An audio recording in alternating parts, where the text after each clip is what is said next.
Yo, Zaunitas! Bem-vindos a mais um vídeo aqui no canal do professor. E puxa, mano, que tristeza, cara. Eu tinha acabado de gravar esse vídeo, demorou uns 20 minutos e eu fui ver, eu não tinha apertado o botão de play aqui no OBS. Ai, que tristeza, né? Então eu resolvi fazer um vídeo aqui para explicar para vocês o que está acontecendo na Venezuela, porque tá saindo muita notícia sobre isso. Muita gente está falando sobre a invasão que a Venezuela vai fazer na Guiana, outras coisas mais. E eu já fiz alguns vídeos falando sobre o mapa, né? Hoje eu vou fazer um gameplay de Google Earth aqui para vocês. E num desses vídeos, eu expliquei para vocês que quando tem esses territórios pontilhados assim, são regiões que são disputadas entre os países, né? A gente tem aqui, ó, no Oriente Médio, ó, várias disputas de região, vários países que falam, não, esse pedaço é meu, não, esse pedaço é seu, não, esse pedaço é meu, ó, essa região, aqui, ó, Cisjordânia, a faixa de Gaza, que muita gente está falando da faixa de Gaza também, ó, tá totalmente pontilhada, ó, você pode ver. Então tem essas tretas aí internacionais em vários países, né, e geralmente quando aparece pontilhada assim, quer dizer que essa região é uma área de disputa internacional. E agora tá rolando essa treta aí da Venezuela querendo pegar aí a maior parte da Guiana. Inclusive, para você ter uma ideia, é a mesma coisa que você chegasse e falasse, por exemplo, a Argentina chega e fala que só o Rio de Janeiro e o Espírito Santo fazem parte do Brasil. O resto do Brasil faz parte da Argentina. Ou o Paraguai, ou a Bolívia, ou até mesmo o Uruguai chegassem e falassem, ó, o Rio de Janeiro e o Espírito Santo fazem parte do Brasil, o resto é nosso, sabe? É mais ou menos isso que a Venezuela está fazendo com a Guiana. E aí muita gente vai querer saber por que isso está acontecendo, né? Então vamos voltar no tempo, vamos voltar lá para a época das colonizações que aconteceram, né? O Brasil foi colonizado pelos portugueses, mas uma coisa que não se aprende é que geralmente rolou muita disputa entre os poderes coloniais aqui na América do Sul. Por exemplo, o Nordeste do Brasil já foi parte da Holanda por um bom tempo. Acho que uns 20 anos a gente foi parte da Holanda, o Nordeste inteiro. E tem vários resquícios disso no Nordeste, né? De cultura holandesa, lugares com nome de Nova Holanda e até mesmo, né, questão arquitetura, né, da Holanda também. Então, você vê que os países, né, da América do Sul, eles foram colonizados pelas potências europeias e essas potências muitas vezes estavam em guerra e disputavam entre si e tinham batalhas nessas regiões. E aí, uma dessas regiões aqui da Guiana, ela foi colonizada originalmente pelos holandeses. Então, essa parte aqui era da Holanda. Só que aí eu imagino que a Inglaterra acabou vencendo alguma guerra aleatória para a Holanda, em 1830 mais ou menos, eles pegaram essa parte para eles, ok? E aí essa parte virou parte da Inglaterra. Só que originalmente, né, a Holanda tinha discutido com a Espanha a divisão desse território. E para a Holanda, né, essa parte aqui, tá vendo esse rio Esequibo? Inclusive é a região de Esequibo por causa do nome do rio. Então essa parte aqui do rio, ó, seria basicamente a fronteira entre os dois países, tá vendo? Então do lado esquerdo seria a Espanha, do lado direito seria a Holanda. Só que aí depois que a Inglaterra tomou conta dessa região, eles chegaram aqui e viram que essa parte aqui não tinha ninguém morando nessa parte. A Espanha ela era dona dessa região, mas não tinha ninguém lá, não tinha nada sendo explorado, não tinha nada aqui. E aí a Inglaterra resolveu invadir essa parte aqui e começou a trazer colonos, pessoas para morarem, para criar coisas aqui, construir coisas nessa região inteira.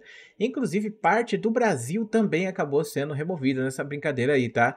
Porque essa parte aqui, né, que a Inglaterra tomou, tinha parte do Brasil. Então, um pedacinho aqui era um pedacinho brasileiro que a gente acabou perdendo no tribunal aí internacional e ficou por isso mesmo, o Brasil acabou ficando sem esse pedaço. Não que a gente precise, né? Porque o Brasil é um país continental, então é só um pedacinho de nada, mas a questão é que a Inglaterra tomou essa parte aqui e, obviamente, a Espanha queria de volta esse pedaço. Rolou várias discussões e simplesmente cagaram para esses pedidos da Venezuela. Depois rolou a independência da Venezuela e voltaram a ter novamente essas questões de, oh, devolve pra gente aí o nosso pedaço da Guiana, pelo amor de Deus, né? E aí levaram isso para uma disputa internacional. A Inglaterra, ela estava usando aqui um negócio chamado, eu esqueci qual é o nome, mas eu acho que é tipo aquele negócio aqui do Brasil de quando você tá morando num lugar por muito tempo, é aquele bagulho pode ser seu, então você pode reclamar direito daquilo, sei lá. Você tá há 20 anos morando no mesmo território, no mesmo terreno, ninguém falou nada para você sair, então você vai lá e fala, tá bom, então, esse lugar é meu e eu quero ter aqui as escrituras e essas coisas mais, porque ninguém veio aqui pedir para me sair, e eu tô aqui há 20 e 30 anos, construindo minha casa, outras coisas mais, aí você pode ser. É uso capião, né, em português, mas em inglês tem outro nome. Em inglês não, em latim que eles usam, né, no direito internacional. E a Inglaterra aproveitou que não tinha ninguém morando aqui, invadiu, começou a botar um monte de gente aqui e pronto. E aí a Espanha queria de volta, e depois a Venezuela queria de volta essa região, e aí resolveram fazer uma disputa num tribunal. Essa disputa do tribunal é estranha porque, assim, a gente viveu no colonialismo, onde a Europa e os países do norte, eles dominavam e mandavam em tudo, basicamente. E a gente aqui do sul, ou dos países colonizados, a gente só tinha que ouvir e aceitar. Então você ia ter, por exemplo, uma disputa entre a França, a Polônia e a Alemanha, que eles decidissem que a Amazônia, na verdade, não é do Brasil e pronto, acabou. A Amazônia realmente não é mais do Brasil por causa disso, entendeu? Então eles poderiam fazer essas decisões e eles passavam por cima da soberania desses países aqui continentais. E aí, nesse tribunal, foi uma disputa entre a Venezuela, a Inglaterra, e eles botaram um terceiro ali para ser um juiz que ia decidir, né? Ia ser o cara neutro. Eles escolheram o cara da Rússia. Então, o cara da Rússia, ele foi decidir se a Venezuela ela é dona desse pedaço ou era da parte da Inglaterra, né? Só que, olha só que meme, cara. A Venezuela nem foi representada por venezuelanos, ela foi representada por norte-americanos, né? Por estadunidenses. Então você vê aí já como os bagulhos ficam estranhos nessa época do colonialismo, né? O pessoal cagava pra gente, a gente não existia, a gente não era nada. E aí, nessa disputa de tribunal, o juiz da Rússia, né, que era o neutro, ele basicamente falou que a Guiana, de fato, né, era dona dessa parte aqui, e logo esse pedaço inteiro seria parte da Inglaterra e não parte da Venezuela. E aí, beleza, o tempo passou, o tempo passou, o tempo passou. Em 1930 teve um ditador venezuelano que setou, né, sendo aqui, né, a separação entre os três países. Inclusive é interessante que o estado de Roraima não tem o Monte Roraima nele, né? Para quem não sabe o que é o Monte Roraima, é aquele monte que aparece no Up, né? É aquele filme da Disney Pixar, muito bom inclusive, tá? Então, o Monte Roraima, que dá nome ao estado Roraima do Brasil, não é do Brasil, ele fica na Venezuela. Eu nem sei se é essa região, não lembro exatamente qual é a região que a Inglaterra tomou do Brasil. É um pedacinho bem pequenininho, é uma faixa de terra só. De qualquer maneira, aí beleza, né? Sempre houve essa disputa territorial, até 1930, quando esse ditador setou essas coisas e também, né? Pra que você vai ficar disputando por um monte de mato? Ninguém quer esse monte de mato, aí ninguém liga pra esse monte de mato, não tem nada nesse monte de mato. Só que aí o tempo passou, e aí a Guiana se tornou independente da Inglaterra, o tempo passou mais um pouco, e agora descobriram, né, um monte de bacia de petróleo aqui e outras coisas mais. Aí você já vai ver como é que as coisas são, né? E aí eles descobriram um monte de bacia de petróleo aqui, coisa pica das galáxias. E a Venezuela, obviamente, cresce o olho, porque para quem não sabe, tipo, o país, ele tem a parte territorial dele, mas também tem parte marítima. Por exemplo, o Brasil, boa parte aqui, dessa parte aqui, faz parte do território brasileiro também, entendeu? Aí tem Fernando de Noronha, aí tem um círculo e tal, né, que representa o Brasil. Eu não sei onde tá Fernando de Noronha, pra falar a verdade, clã. Na verdade, eu não faço ideia onde fica Fernando de Noronha, se fica mais longe. Enfim, de qualquer maneira. E aí tem essa região, que é a região econômica do nosso país, perfeito? Então a Guiana também tem essa região aqui, mais ou menos como sendo ali dela, né? E como foi encontrado um monte de petróleo nessa região, ela pode explorar, ou deveria. Só que a Guiana é um país muito pobrezinho, a Guiana é um país muito atrasado, vamos dizer assim, muito pequenininho. E aí, o que aconteceu foi que várias empresas internacionais pegaram e compraram o direito de poderem estar explorando isso aqui. Então, tem várias empresas dos Estados Unidos, da Europa, que estão aqui pegando petróleo, explorando esse petróleo da Guiana, certo? E aí a Venezuela meio que ficou com raiva, porque tem muitos estrangeiros nessa região, né, que seria a zona de influência deles, e também por questões de que, pô, essa região era nossa e agora tem um monte de petróleo lá que podia dar um monte de grana pra gente. A Venezuela atualmente é uma das maiores produtoras de petróleo do mundo, né? Eu acho que é o segundo país com mais reservas de petróleo do mundo. Então você pensa, essa daqui faria diferença? Talvez nem fizesse tanta diferença assim pra Venezuela, mas ter os Estados Unidos ali perto, que é um rival, inimigo da Venezuela, eu acho que faz com que eles fiquem interessados em querer de volta isso aí. Eles tentaram várias vezes, né, e sempre foram negados ter acesso a essa parte aqui como sendo parte da Venezuela. E depois de um tempo foi descoberto que, lembra daquele tribunal lá do russo que decidiu que a Guiana na verdade era da Inglaterra e não da Venezuela? Então, esse cara foi descoberto que ele tinha sido pago pela Inglaterra para ele pegar e fazer um voto favorável à Inglaterra. Então, rolou corrupção também. Os caras cagavam. É como eu disse pra vocês, a época do colonialismo, os caras cagavam pra gente. A gente era tipo um monte de ovelha, eles decidiam o que eles queriam e eles faziam do jeito que eles queriam e sempre rolava algumas corrupção bizarra, umas coisas assim, e a gente não podia fazer nada, né? Então, esse é o problema. Você tem um país que não é soberano sobre o seu próprio terreno, no caso aqui da Venezuela, que perdeu essa parte toda. Aí agora, mais recentemente, o Maduro, né, que tá passando por vários problemas sérios lá no país dele, resolveu simplesmente meter o louco e fazer um referendo aonde decidiria se essa parte aqui seria parte da Venezuela ou não. Esse referendo foi votado esse final de semana e 95% das pessoas votaram que essa parte aqui, na verdade, faz parte da Venezuela. Só que é disputada essas discussões, porque a gente sabe que o negócio lá de voto na Venezuela não é nem um pouco confiável, e além disso, tem várias outras questões envolvidas aí, né? Então, por que o Maduro iria querer fazer uma guerra contra a Guiana hoje em dia? Primeiro, porque ele tá numa situação complicada no país dele e ganhar uma guerra traz uma coisa importante, sabe? Traz um prestígio importante, ainda mais uma guerra contra as potências, né? Porque ele vai falar, a gente venceu a guerra contra os Estados Unidos, porque eles estavam ali na Guiana e a gente expulsou eles e tomou de volta e liberamos o povo da Guiana e coisa do tipo. E é complicado esse tipo de situação, porque, tipo, a gente tá vivendo aqui uma situação onde pode rolar uma guerra mesmo entre esses dois países, embora que já faz muito tempo que estão se vai, não vai, vai, não vai. E agora ele pegou, né, e passou esse referendo que provavelmente deve ter sido fake, né, e decidiu que 95% da população estava dizendo que a Guiana iria, né, ser parte da Venezuela, então eles decidiram que ela era parte, e eles começaram a emitir já mapas da Venezuela onde a Guiana realmente faz parte da Venezuela. Só que o problema, né, é que só você colocar que é seu não vai fazer com que seja seu, entendeu? Eu posso falar que eu sou dono da esquina ali, da casa do vizinho, mas eu não tenho nada para provar, eu não tenho nada, eu posso simplesmente falar e meter esse louco e ficou por isso mesmo. Se ficar assim, então não vai acontecer nada, vai ficar só essa disputa entre os dois, como sempre aconteceu. E ele vai poder mentir pro povo dele e enganar o povo dizendo, né, que, olha só, ó, essa parte aqui é nossa agora, hein, ó, é nossa, hein, ó, agora a gente ganhou a guerra dos Estados Unidos, olha como a gente é maravilhoso, e coisa do tipo, para tentar dar um pouco de prestígio, um pouco de gás pra ditadura, né? Embora que, bom, eu não sei se é bem assim que vai acontecer, né? Mas já rolou um monte de gente falando aí, né, que se a Venezuela invadir a Guiana vai dar merda e os Estados Unidos vai vir aqui, vai arrumar treta com a Venezuela também, ou até mesmo vão começar a jogar arma infinita aqui pro pessoal da Guiana para eles lutarem contra a Venezuela e coisa do tipo. E recentemente o Brasil está enviando alguns tanques de guerra para cá, né? Tanques, eu acho que é uma palavra muito forte, né? Estão mandando as viaturas de combate, estão mandando uns blindados, né? Urutu, e estão mandando também uns carrinhos aí blindados também para cá. E aí muita gente começou a falar, nossa, vai demorar um mês para chegar os carrinhos, os carrinhos vão chegar lá do Brasil, né, os 30 carrinhos que mandaram para cá vão chegar e vai ter acabado a guerra já. Só que você tem que pensar, né, clã, olha só a distância que é o bagulho todo, passar nossa senhora, passar pela Manaus, sei lá, pela Amazônia inteira, meu Deus. É muito difícil se localizar pelo Brasil, né?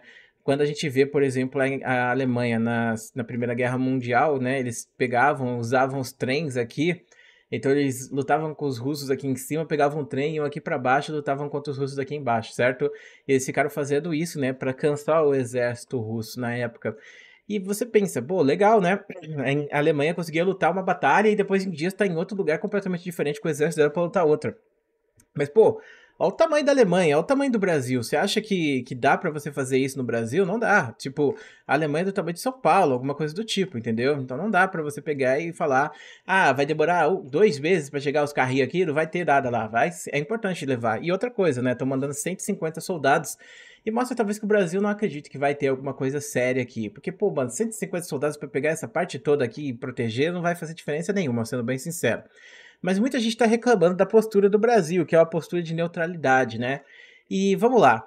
É muito importante entender que, independente do governo brasileiro, o Brasil é tipo a Suíça da América do Sul, é tipo a Suíça do mundo. O Brasil não se envolve em nada. Teve uma época que o Brasil queria fazer parte do Conselho de Segurança da ONU e geral cagou pro Brasil, porque o Brasil ele só fica em cima do muro. Então qual é o ponto de você dar poder de voto para um país que sempre vai ficar em cima do muro em tudo, que nunca vai se participar, entendeu?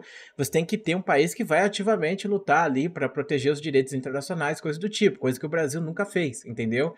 E já rolou guerra na Colômbia, já rolou guerra no Equador, já rolou guerra no Peru, já rolou guerra civil na Bolívia, já rolou guerra aqui no Chile e o Brasil cagou. O Brasil não fez nada. Ah, mas o Brasil tá muito perto da Venezuela e da Guiana, Dark. Por que que o Brasil não vai e invade ali a Venezuela e toma a Venezuela pra ele, né? O Brasil não faz nada, o Brasil não tá nem aí pra esse tipo de coisa. Inclusive a Amazônia aqui, né, por muito tempo foi invadida por narcoterrorista e coisa do tipo, e mesmo assim o Brasil não liga, o Brasil está cagando pra esse tipo de coisa, entendeu? Então o Brasil é mais ou menos isso, né? O Brasil é um país tipo a Suíça, né? Que tá lá no meio da Tá lá no meio da Europa, simplesmente passou várias guerras mundiais, eles não se meteram em nenhuma e eles usam essa neutralidade, né, para continuar existindo. O Brasil, por outro lado, a gente é um país continental, a gente é um país muito poderoso, mas mesmo assim a gente nunca se envolve em nada. Se a gente se envolvesse, provavelmente a gente poderia até fazer um imperialismo maluco aqui na América do Sul, porque o Brasil realmente é muito importante. Mas o Brasil fala, não, viva e deixe viver, basicamente, entendeu? E aí agora a Venezuela tá aí ameaçando de invadir a Guiana. Será que ela vai invadir de fato ou será que ela não vai invadir? Bom, sobre ela invadir ou não invadir, eu acredito que não vai acontecer essa invasão, porque já é um bagulho há muito tempo e eles não têm como sustentar uma guerra no momento porque o país tá todo fodido, entendeu? E a guerra custa muito dinheiro, né? E se os Estados Unidos começar a apoiar a Guiana, aí acabou o regime do Maduro especificamente. Então acho que é só uma maneira eleitoreira, né, para dizer que ele tem influência, que ele é importante, sabe, para as pessoas falarem, olha só que legal, o nosso ditador aqui, ó, ele tá mandando ver, ó, ele tá expulsando os americanos e coisa do tipo. Se o Maduro vem aqui e bombardeia alguma coisa com qualquer dessas empresas internacionais, meu irmão, ele vai arrumar uma treta federal. Se ele invadir aqui, ó, e botar um monte de exército nessa parte aqui, não vai fazer diferença para ninguém, em geral vai cagar. Mas se ele chega aqui e solta um torpedo aqui numa plataforma, alguma coisa assim, meu irmão, aí acabou pra ele, entendeu? Então você acha mesmo, tipo, sendo que a ideia de colonizar isso daqui com parte da Venezuela é você pegar e tomar parte dessa região aqui que tá tendo várias bacias de petróleo e outras coisas mais, né? Se ele não tiver acesso a isso, não faz sentido ter a parte terrena, né? Sendo que por muitos anos não tiveram acesso a essa parte terrena por causa disso. E sabe o que eu posso dizer pra vocês? Mano, a Inglaterra fez merda pra caramba no mundo, hein? Pelo amor de Deus.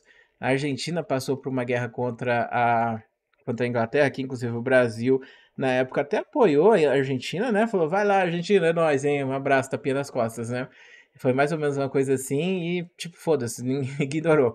Na época até quase falaram que iam jogar bomba atômica na Argentina, pra você ter ideia, por causa que a Argentina tinha tomado essas ilhas que são ilhas aleatórias aqui, que ninguém liga, e eles achavam que eles poderiam pegar e invadir essas ilhas e tomar pra eles, né? E aí, pronto, um punhado de pedra ia ser parte da Argentina de novo e eles iam poder usar isso de forma eleitoreira e falar: olha só, a gente ganhou do Reino Unido, coisa do tipo, né? Só que no final das contas não foi bem assim que aconteceu. Já no caso da Venezuela, eles têm esses interesses aí de expulsar essa galera. Só que também tem outro ponto, né, que são os atores internacionais dessa brincadeira. A Rússia, ela tem muita influência em cima da Venezuela. E a Rússia pode sim querer muito que a Venezuela faça essa invasão e que role uma treta para que tire um pouco o interesse dos Estados Unidos na Europa. Assim, essa guerra que está acontecendo lá na Cisjordânia, não, né, na faixa de Gaza, entre Jerusalém e a faixa de Gaza, basicamente está tirando a atenção da Ucrânia e está fazendo com que os Estados Unidos deixem de mandar tantas armas ou investir tanto no país. E é uma coisa que está segurando a Ucrânia, né? Então, quanto mais treta internacional para os Estados Unidos se meter, melhor vai ser para a Rússia, que vai ter mais espaço para poder invadir a Ucrânia e tomar o resto. Assim como a China, né, quer tomar conta aqui, né, de Taiwan. E simplesmente estão aí o tempo inteiro ameaçando invadir Taiwan, esperando um momento que ninguém vai estar olhando e eu, vup! E a mesma coisa, eles querem que a Venezuela faça uma merda aqui para que eles cheguem lá na Ucrânia, vup, entendeu? Então é mais ou menos isso. Então tem atores internacionais que estão influenciando esse conflito, estão incentivando esse conflito especificamente, e aí fica o questionamento sobre qual vai ser a atitude dos Estados Unidos perante isso. Porque muita gente fala, não, o Brasil é fraco, o Brasil não quer se meter em nada, hein? O Brasil não se mete em nada, o Brasil não se mete em nada mesmo, nada, nada. A guerra da Ucrânia, o Brasil foda-se, não tá nem aí. Brasil, guerra da China, não, quero saber não. Guerra mundial, tô nem aí, entendeu? O Brasil não tá nem aí pra nada, o Brasil não liga, o Brasil não liga mesmo. E aí, nesse caso especificamente, eu não acho que o Brasil vai sair fraco depois disso, porque o Brasil já tem essa visão negativa internacionalmente, entendeu? O Brasil é um país que ele não participa das coisas, ele não apoia nada, ele não tá nem aí pros lados, ele só quer você tá arrumando treta? Você quer comprar soja? Toma aqui, ó. Você também tá arrumando treta com esse daqui? Eu tenho 2 punhados de soja aqui, você quer também? Entendeu? Mais ou menos assim que o Brasil funciona, né? E Bom, como eu disse, isso já é mais de 10 anos atrás, né, quando o Brasil queria entrar no Conselho de Segurança da ONU, o México zoou o Brasil falando, porra, vocês querem fazer parte aí do bagulho, vocês não tomam decisão nenhuma nunca, vocês querem fazer parte pra quê? Pra ficar olhando, sabe? E é mais ou menos isso. A ONU vai fazer alguma coisa? Pode condenar, mas eu acho que dificilmente vai acontecer alguma coisa, como eu disse, né, dificilmente vai ter invasão aqui ou alguma coisa, até porque a Guiana não tem exército nenhum, a Guiana não tem nada, e a Venezuela é fraca, o Brasil é tipo 10 ou 100 vezes o tamanho da Venezuela em exército. Mas a Guiana é tipo 1%. Tipo, tem três caras lá, três caras com uma arma e tomando um salgado e um refresco. Esses são os caras que estão defendendo a Guiana agora no momento, entendeu? E aí muita gente vai falar, mas é o mesmo caso da Ucrânia, que na época lá que começou a rolar aquelas invasões da Rússia lá, a Ucrânia não tinha nada não, hein? E agora a Ucrânia se tornou um dos maiores países aí do mundo com exército, coisa do tipo. É, sim e não, né? Porque no caso da Ucrânia, ela veio da época da União Soviética e a Ucrânia tem arma pra caramba da época da União Soviética. Muita arma da época da União Soviética. Então, a Ucrânia já teve um dos maiores exércitos do mundo por causa disso, que é um país que estava aqui, né, nas bordas, né, que poderia ser atacado a qualquer instante pelo pessoal da OTAN e coisa do tipo. Então, na época da União Soviética, era um dos principais países, até porque abarcava, né, a frota do Mar Negro da Rússia e outras coisas mais. E aí, beleza, né? Tipo, hoje em dia, os caras se levantaram e fizeram um exército pica das galáxias, gigantesco, financiado internacionalmente, né? Mas, pô, olha só, os caras eles já tinham predisposição para isso. Os caras já tinham um monte de coisa lá. Já tinham essa cultura. Aí só foi você pegar e investir um pouco. Agora, a Guiana tem o quê? Que cultura a Guiana tem de exército e coisa do tipo, entendeu? Assim como a própria Venezuela e até mesmo o próprio Brasil, para falar a verdade, né? Então, no final, eu acho que isso não vai terminar em nada. Essa é a minha posição em relação a isso e eu espero ter explicado bem para vocês aqui o que, que aconteceu. Bom, a Inglaterra, uma FDP mesmo, né? Bom, mas enfim, muito obrigado por assistir. Um grande beijo, um grande abraço, a gente se vê depois.